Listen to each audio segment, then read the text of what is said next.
né, Deus faz é assim, né? Uma vai aprendendo com o outro, e nós vamos vencendo até a vinda de Jesus, eu creio. Porque Jesus não falou que é fácil, que seria fácil. Ele falou que Ele estaria conosco, né? Teríamos aflições, mas que nós não estaríamos sozinhos, né? Meu nome é Ociné, me chamam de bispo por causa da convenção. E, na verdade, eu falo me chamam, né? Porque me foi dado, né, esse título, por causa da convenção. É um título que eu considero administrativo, mas, na realidade, eu sou apenas serva. Amém? Glória a Deus. E estamos aqui representando a Convenção Canadeon, cujo presidente é o apóstolo Milton. E obrigada, pastora Janaína, pela recepção, a pastora, o seu esposo e todos que estão aqui, muito felizes por conhecer todos vocês. E eu acredito que nós vamos nos encontrar mais vezes para nos conhecermos melhor, né? Conhecer a história um do outro, porque ninguém aqui veio aqui por acaso. Ninguém. Eu tenho convicção que nós somos irmãos em Cristo. E aquele que nos chamou, Ele preparou um lugar para que todos nós pudéssemos estar juntos uns com os outros e junto com Ele para sempre. Vou ler um versículo aqui em Apocalipse.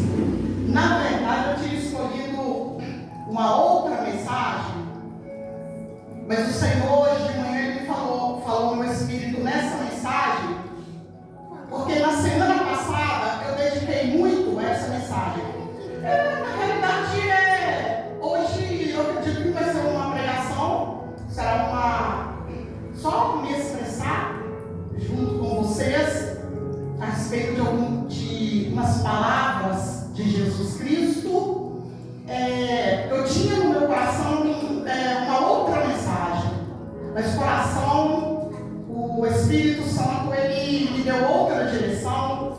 Eu até mesmo ia falar sobre os 12 espias, vou falar até a mensagem a qual eu ia ministrar, e não estava indo, tocava manivela, não estava indo.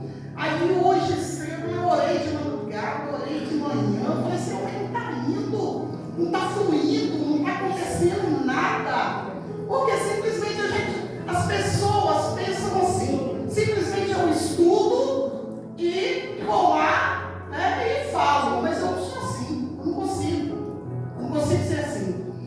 Aí não estava fluindo, eu conheço a história, eu falei, mas o Senhor não estava ardendo dentro, não estava ardendo a chama. Aí Ele me deu a direção, né, até uma palavra que eu me dediquei muito na outra semana, hoje não deu muito tempo, só veio na vida depois que eu cheguei aqui, mas vamos lá, Apocalipse 1. Glória a Deus, versículo 18.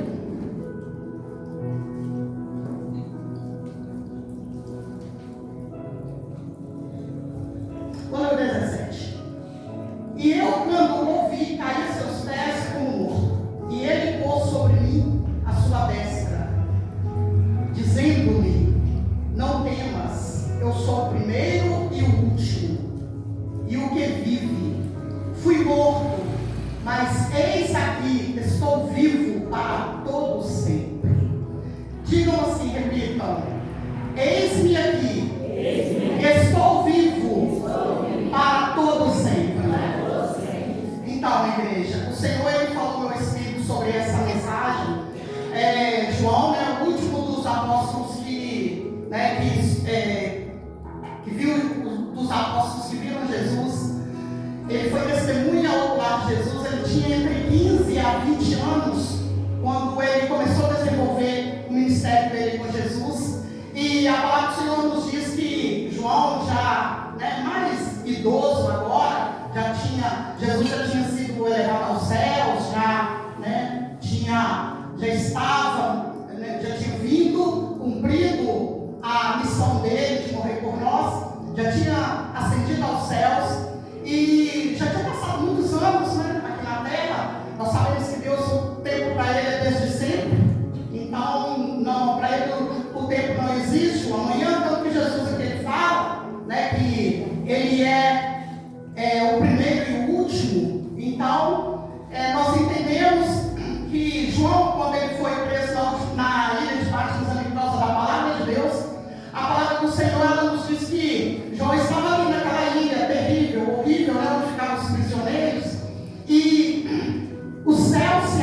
para João. Ele já estava bem idoso. Todos os outros apóstolos, discípulos de Jesus, já tinham sido executados, demolidos. Os pastores sabem disso, conhecem a história. E João, ele foi testemunha ocular de Jesus aqui na terra. Ele viu, acompanhou Jesus em toda a sua missão. E ele também era um pastor de igreja. E João, quando ele conta o Apocalipse, ele fala que ele estava na ilha de Patmos e os céus se abriram e ele ouviu uma voz com voz de multidão atrás dele. E quando ele se virou, ele viu ele viu um ser com a aparência do Filho do Homem. Parecia o Filho do Homem. Mas nós entendemos que João, ele viu Jesus depois de ressuscitado aqui na terra, mas ele viu Jesus também sendo crucificado. Ele viu Jesus ali na cruz, ele viu Jesus com a coroa de espinho, o sangue descendo ali na fronte de Jesus, ali molhando os olhos de Jesus, molhando todo o rosto de Jesus. Seu rosto ficou todo ensanguentado, suas mãos estavam pregadas na cruz, os seus pés estavam com pregos pregados na cruz, e ele estava com um semblante ali destruído, semblante caído, semblante de dor, de sofrimento. Estava sobre ele todos os pecados de toda a humanidade. E a palavra do Senhor, ela nos diz que quando João viu, aquele ser parecia o Filho do Homem.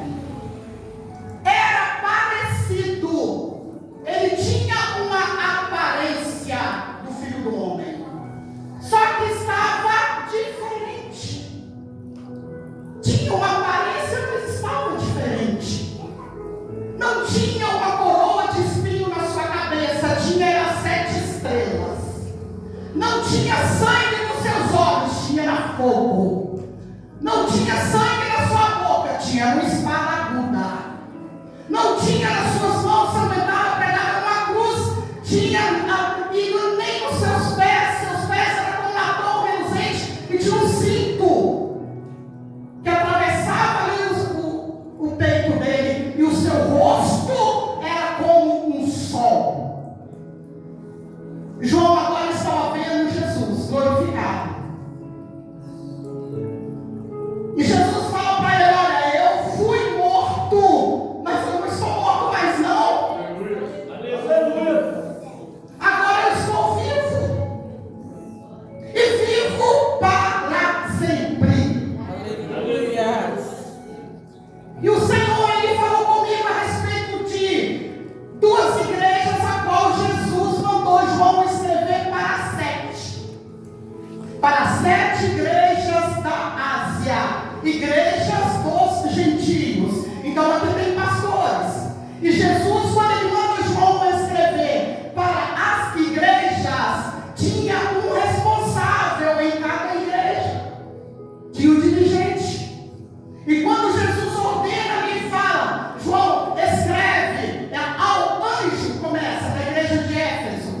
E ali manda escrever para o anjo, cada uma das igrejas, que eram 7 igrejas da Ásia. Nós podemos entender que tem esse número 7, pode ser uma questão assim de perfeição na totalidade de todas as igrejas, podia ser apenas uma, mas cada uma com aquela característica, porque essas igrejas eram igrejas dos gentios. Os apóstolos, os discípulos tinham sido batizados com o Espírito Santo em Jerusalém, mas houve uma grande perseguição e eles foram dispersos. E por que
está a Bíblia dele, está a minha Bíblia.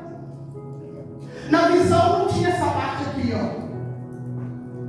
Só tinha daqui para baixo, mas é uma forma de falar. Na visão, não era exatamente esse púlpito aqui. O púlpito que eu via na visão. Não tinha essa parte aqui. Tinha uma parte daqui para baixo onde se coloca água, envelopes, toalha, o que quiser colocar. E eu ia pregar nessa igreja. E quando eu sentei, assim que eu olhei, não tinha essa parte do púlpito.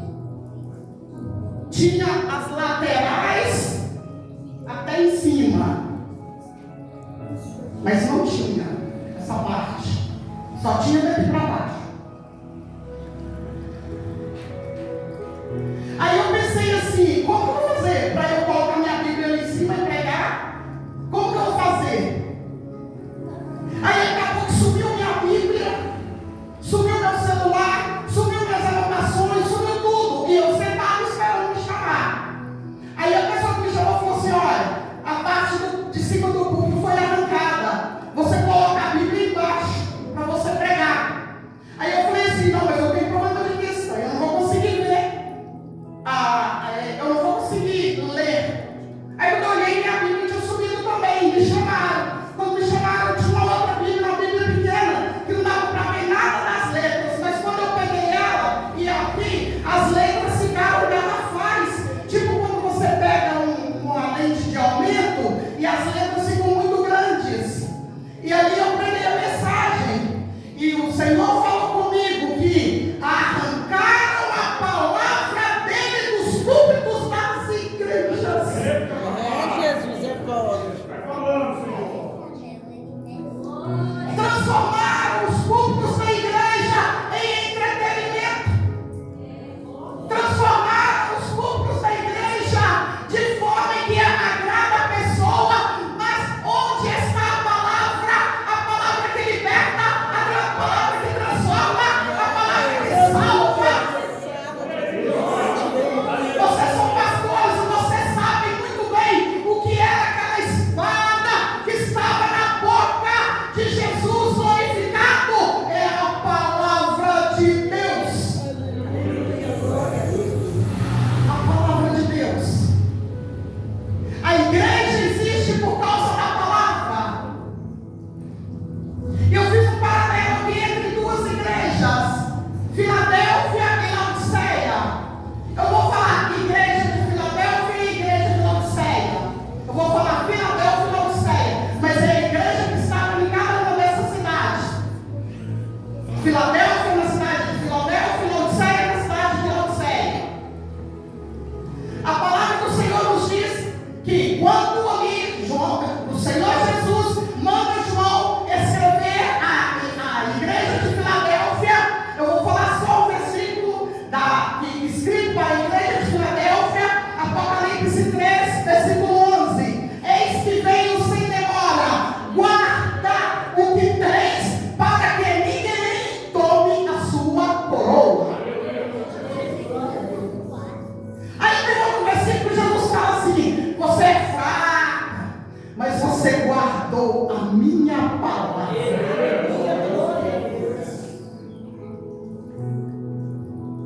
Filadélfia era fraca, mas estava caminhando. Filadélfia era fraca, mas estava pregando.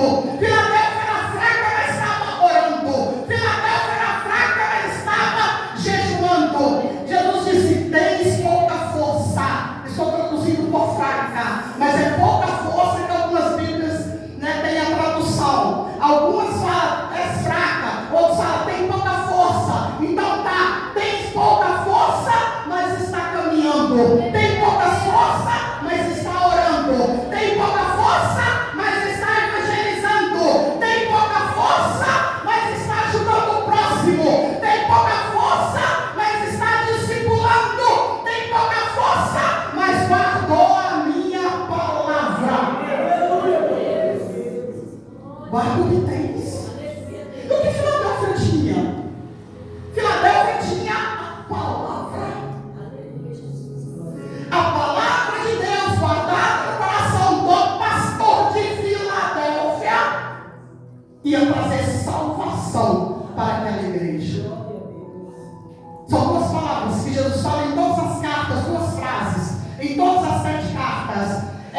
quem tem ouvidos ouça o Espírito diz às igrejas, e eu sei as tuas obras.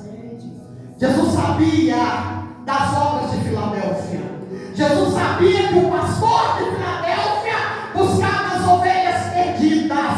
Jesus sabia que o pastor de Filadélfia pregava a palavra da verdade. Jesus sabia que a igreja de Filadélfia era uma igreja que não se corrompia, que não se vendia para o sistema religioso, nem político, nem econômico. O pastor de Filadélfia não era corrupto. Ele não se vendia. Aí Jesus vai e manda, e Jesus colocou uma porta aberta diante de Filadélfia. A porta das missões, a porta da obra. Jesus colocou uma grande porta que ninguém pode fechar. Por que ninguém pode fechar? Porque não foi o homem que abriu, foi ele que abriu. E quando ele colocou a porta aberta, mesmo ela tendo pouca força, a obra ia expandir. E assim o Senhor diz, trazendo uma aplicação sobre Filadélfia, os pastores.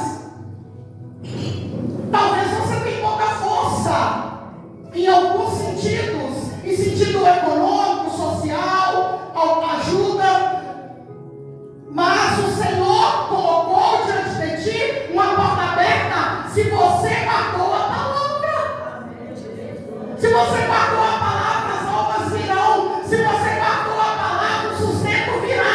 Se você guardou a palavra, Ele vai te honrar.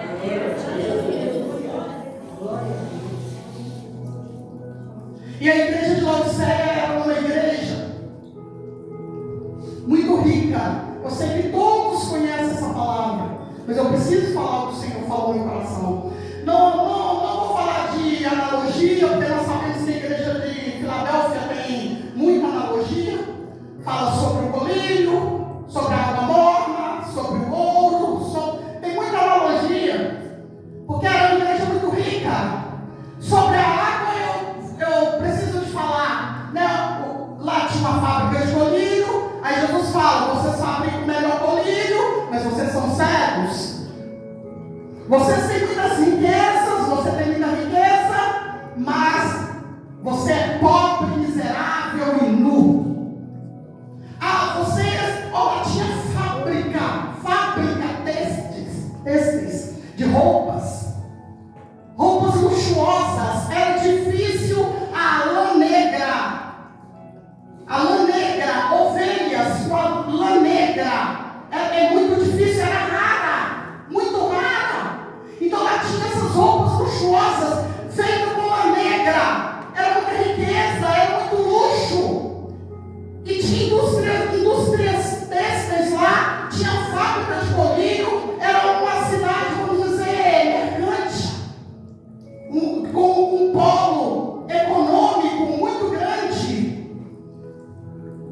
Mas Jesus via a pobreza espiritual naquela igreja. Ela não tinha água própria. A água dela vinha das cidades vizinhas. Aí passava no aqueduto, aí juntava minerais e chegava até Laodiceia, e não era potável, não dava para beber, dava para usar para outras coisas, mas para fazer comida e beber não tinha condição nenhuma. Tinha que passar um processo intenso para que se pudesse beber da água que chegava até a cidade de Laodiceia. A água que chegava, se alguém tentasse beber, dava repugnância e fazia vômito na hora. E Jesus falou, Laodiceia, porque você não é fria e nem é quente e és morna, eu vou te vomitar da minha boca. Causava náuseas em Jesus. E ali Jesus foi ali corrigido, através da carta que ele mandou João escrever ao pastor da igreja de Laodiceia. Mas o Espírito do Senhor, ele falou no meu coração algo muito grande. Quando Jesus faz todas aquelas advertências a Laodiceia, não tem elogio nenhum para essa igreja.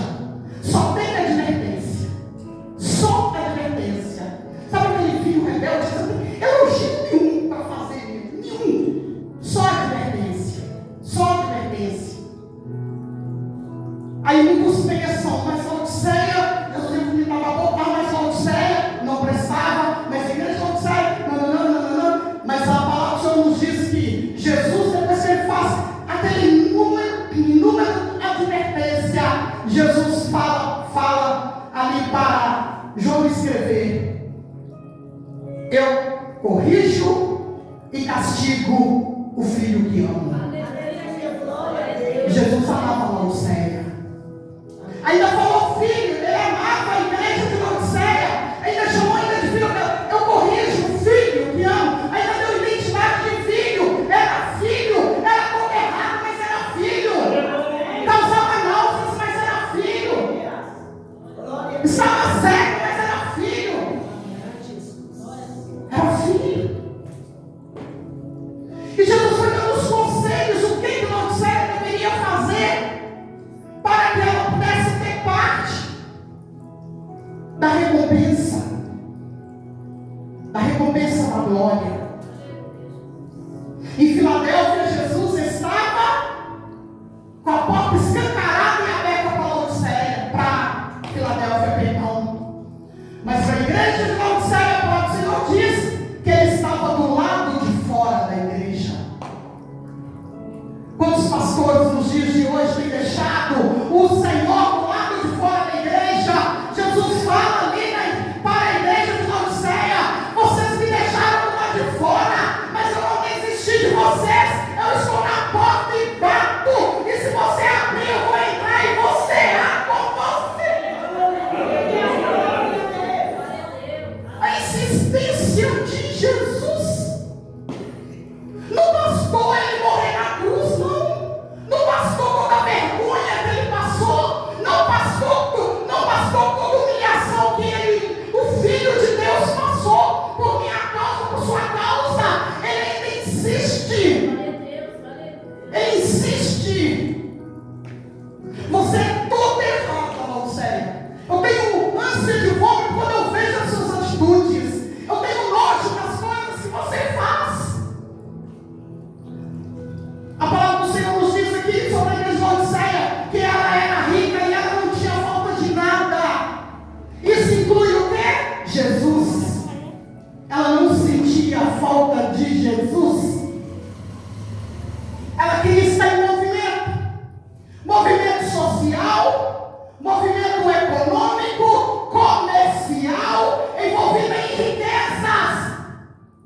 Ela nem sentia falta. Cadê Jesus? Jesus não está aqui. O Espírito Santo não está aqui. A glória de Deus não está aqui.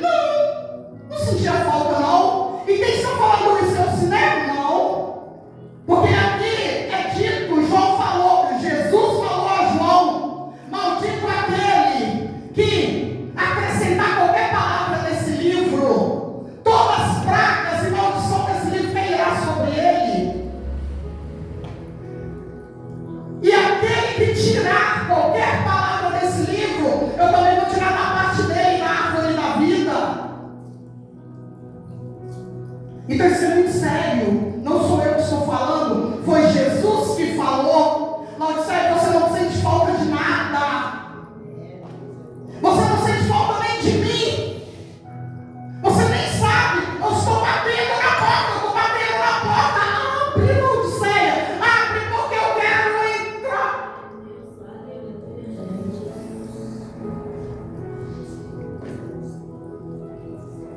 O Espírito de Deus chama a igreja para convidar Jesus para entrar na casa. Abre a porta para Jesus. Se ele não estiver dentro, abre a porta para ele entrar. E a palavra do Senhor, ela traz uma exortação para nós nos dias de hoje. Que mesmo estando errados, hoje é o dia da oportunidade de trazermos Ele para as nossas vidas, para a nossa igreja, para a nossa casa, para a nossa família, para o nosso bairro. E como que nós vamos trazer Jesus para a nossa casa? Como que nós vamos trazer Jesus para a nossa vida? Como que nós vamos trazer Jesus para a igreja? Através da palavra dele. Não tire a palavra de Jesus dos púlpitos da sua igreja. E a senhora